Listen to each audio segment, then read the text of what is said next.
So I was managing this new guy. I just hired him. It was his first week. And because I'm young, he's young, he thinks, I'm a chill boss. I don't really care about anything. I'm going to let a lot of shit slide. But that wasn't the case. Well, while I was chill, I wasn't that pain in the ass manager who micromanages everything. I still had standards that you cannot cross. So the guy comes in, first day. It's not me, it's my brother that sees him. Hey, maybe this wasn't clear during the interview. I don't know, maybe I forgot to say I do so many interviews I didn't mention. So just make sure you're here on time for 11. That's when we start. He was like, oh, sure, sure, my bad. The bus was late. All right. Now, during the same week, maybe even the next day, he was late yet again. He comes in, he's late again, but now it's me that's there in the building in the office. So I don't yet know that he was already late last time because my brother talked to him. So my brother passed by, said, hey, this is stage two. And of course, I went through the stage two. I told him, hey, I just want to make sure we're clear, right? We both got to be here on time. I have a job to do. You have a job to do. Let's make sure we can start on time to make sure everything goes smooth. And of course, he was excused once again. Oh, I left the house late. The Uber was late. The bus was late. I don't care. I don't even actually listen to the excuse. It's always the same shit. Third time, he's late again. All right, come in my office. What's going on? What happened? Well, I was on the bus and then the next bus wasn't there and it was late and that made me late. All right. First off, let's get the bus out of the way. It's not the bus that was late, it's you that's late. Once in a blue moon, great, the bus is late. I don't care about that. 3 times consecutively, I don't think that's a bus problem. That's a you problem. You just gotta take the earlier bus. It's not my problem that you don't own a car or you can't get there reliably. Your job is to be here at 11. Regardless of whatever happens along the way, you just failed to plan your route efficiently. Maybe you can't control if the bus is going to be late, but can you control taking an earlier bus? Maybe you're just trying to make it last minute. That's why. So now we got that out of the way. And I said, what do you think is going to happen next time you're late? And the guy already felt bad. He was like, no, it's not going to happen. I'm like, okay, I get it. You think it's not going to happen. But frankly speaking, this is the third time in a row. So I just don't believe that anymore. I don't believe that this won't happen. So what should we do the next time you're late? You pick. What do you think is going to be a justified consequence? And he said, well, if I'm late, I have to do 10 push-ups. I'm like, all right. Yeah. Nah. That's not good enough. Okay, then I don't get to be part of the meeting. Yeah, so you're just going to chill outside, be on your phone anyway. Not good enough. How about this? What's going to happen is the next time you're late, you're just going to turn around and go home. Because by then, I would have found somebody else to do your job for that day. So you're just not going to get to work. Why would I choose such a consequence? That's because this person needed to make money. You have to make a consequence based on what's important to them. Otherwise, it's not going to work. When he was picking his consequences that I declined, he was saying something that's not going to be too inconvenient, that even if he is late, oh, well, I just got to do some push-ups. I'm not really missing out on anything. He wants to make money. He's a young kid. He wants to work, and he really didn't like missing days. So as soon as I put something important on the line, he was more cautious. But it didn't end there because we agreed on it. He said, fine, all right, if I come late, I'm just going to go home. Now, also keep in mind that this specific example is not going to work for everyone because some people would enjoy and love a day off. Just like that. You mean if I come late, I'm going to get a day off? Fuck yeah. But for this guy, it was the opposite. He had to work. He had to make money. He wanted to.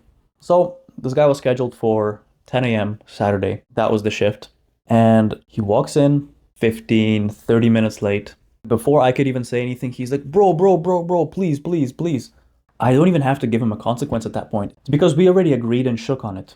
So I just told him, I get it. I feel your pain. I know you want to work. But I also can't allow you to be late while everybody else gets to see you come in late every time and they ask me why should they be on time if this guy can come late. So no, that's double standards and I'm not going to have that here. Not in this workplace. So you know what to do. And that's when you really get tested as a leader, as a manager, as a boss, as the type of character that you are. He actually thought I'm not gonna follow through. He actually thought I'm gonna let it go because he also knows that I should want him working because if he doesn't work and he's a sales guy, the company loses money or the company isn't going to make as much profit or money that day because less sales are going to be made. But that didn't matter. I will not allow someone to break the standards just because they're going to make the company money. I don't care. Standards are standards. And he thought I was going to be chill about it. He thought I'll let it slide. He thought he's going to push it one more time. And if I broke at that point and if I actually let him stay for that day, this would have been a pattern forever. But it didn't feel nice.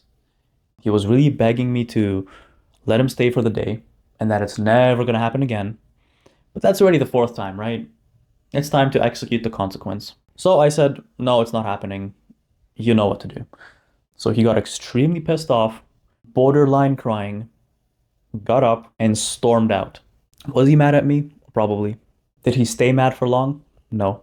I shit you not. The person that was late every fucking day for a week, basically, he was never late ever, ever, ever again. I was so proud of him. I used him as an example that this person never, ever comes late anymore. He was the most punctual person. He was there before others. It didn't matter if he had to take an Uber or a bus ride or he got there earlier. He completely changed and started taking it seriously. And not only that, any other remarks or times that I've had to call him out for stage one, that was the end of it. I never had to go to stage 3 or 2 because he knew I meant business. And you guys may think, well, what does that get him? Now he just has to come in early and the bus comes early. So now instead of coming 5-10 minutes late, he's going to come 30 minutes before or 15 minutes before and just sit there. Well, it's not exactly how life always works, huh? Think about it. This guy became the most punctual person. He became so reliable that when it was time for me to promote someone into a supervisory position, guess who got it? That's right. I promoted this guy because I just saw that he's the most reliable person because of his punctuality, because he was always there early and I could rely on him to be there to get the job done. So as much as it takes a person to be the type of person that can change and take things seriously once enough pressure is applied, but it's also on you to be that leader that can spark and ignite that change in people. You need to be able to drive people and you have to know what pushes their buttons. Because I'm not doing this only for my own good. He's also going to get something out of it. It's a business relationship. I'll have my employees on time and he's going to be next in line for the promotion. Of course, it doesn't only revolve around being late. This was just a really good example where I was actually able to learn the system and apply it in a professional manner. So whenever you use the 3-stage system with someone and you follow through, because they're testing you, if they keep doing it, what you told them not to do, they're testing you, and you follow through, they're going to respect you at a different level. They will not fuck with you anymore. Now, one more quick note. Stage 3 is not that common. You shouldn't be surrounding yourself with people that all have to go to stage 3 for them to understand you and take you seriously. That's just an anomaly. Most of the time, your friends, your family, the people around you, your employees, your coworkers, stage 1 is enough. Most of the time. Sometimes you go to stage 2. And very rarely you have to go to stage 3. And just because you have to go to stage 3 with a person, it doesn't necessarily always mean that they're just a person who doesn't respect anyone's standards and rules. It's not always that. It's just sometimes a person needs a make or break. They need to be pushed to the edge for them to respond. That's just how some people work. Some people play within the lines, and some people, they're always going to push the lines, and that's not a bad thing. You always want to test the boundaries. And some people really put it to the test, but it's on you to be protected and to make sure when they are testing you, you remain firm and solid. That's the best part. And it's very often that the people that test you and force you to go all the way to stage 3 and give them consequences and follow through on them are the ones who end up respecting you the most. And they're the ones who are capable of the most change. They can completely do a 180 flip. They will turn around or they'll fall off completely. So stage 3 is rare and it's a make or break. So that person's either going to be amazing and the best at what they do or at not doing the bullshit that you said, or you're just going to have to cut them. They'll choose to leave, they'll choose to separate themselves, or you're going to have to cut them. Cut them, I don't mean with scissors. I mean, cut them out of your life, right? So we'll give this a try, guys.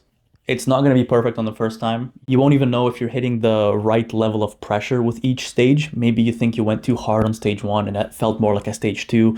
Maybe you think you weren't hard enough in stage 3. It all takes practice, but just start now. If you start now, you're going to get more and more attuned to the different stages and to the way a person receives the message. Different types of people need different intensity in each stage. So just keep that in mind. If you guys like these kind of skills, life tips, if you think that these are valuable skills to have and they're not really taught in school, because if they were taught in school, you'd literally be a weapon. Because as humans, being good at communication and conversation makes you an absolute weapon. You become a beast. You can cut through any bullshit. You can cut through anything. You can set standards and stay by them. So if you want to learn more, feel free to follow me. Otherwise, I'll catch you guys in the next one.